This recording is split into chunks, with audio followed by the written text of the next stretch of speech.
In a fascinating breakthrough, scientists have taught bumblebees a simplified version of Morse code. Researchers at Queen Mary University of London discovered that Bombus terrestris bees can distinguish between short and long flashes of light to find sweet rewards.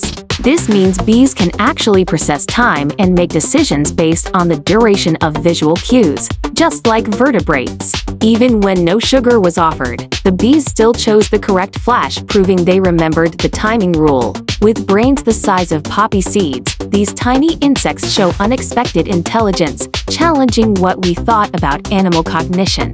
Nature just got smarter.